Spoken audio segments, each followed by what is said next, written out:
DJ Kryptonite here, back with the latest on that Deontay Wilder Tyson Fury fiasco. Latest I had is again, I think Deontay Wilder is exercising that rematch clause,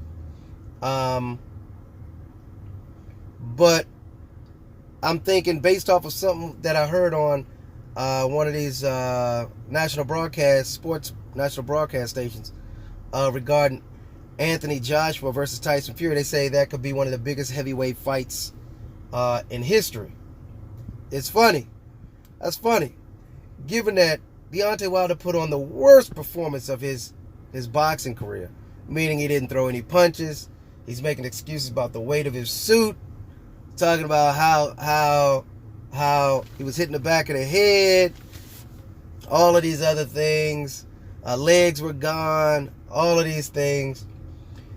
Maybe he was making room for what is to believe to be one of the biggest fights that they can make in the sport at the moment. Because Anthony Joshua was selling out Wembley Stadium, which houses like 90,000 people.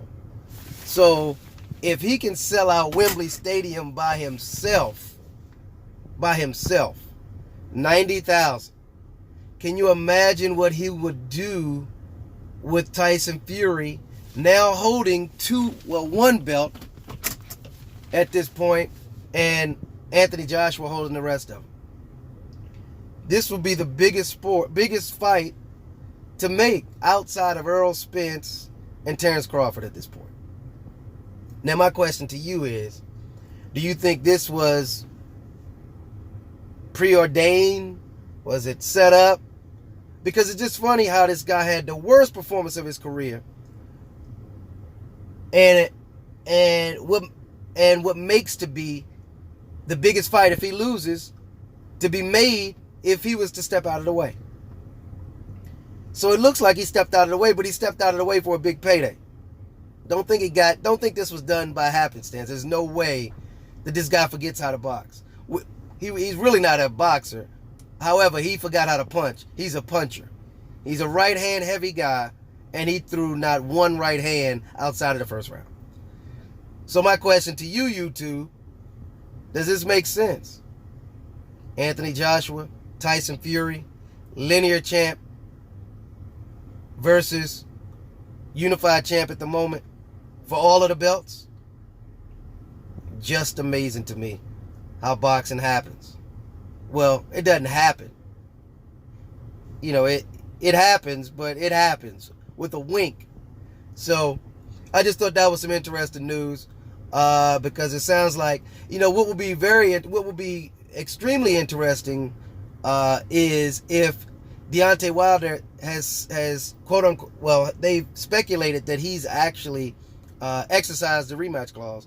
But if it comes out later in the week or later on that he's injured to a point where he can't actually perform in the rematch, then that opens up the door for what I believe to be the next fight for Tyson Fury, which is Anthony Joshua. I don't know if they would actually risk or even make the fight with Wilder if they can avoid it, because the biggest fight to make is Anthony Joshua. So, again, sounds like a big conspiracy. Could be, maybe not. Maybe it's just a sport. Maybe Wilder is hurt. I don't know.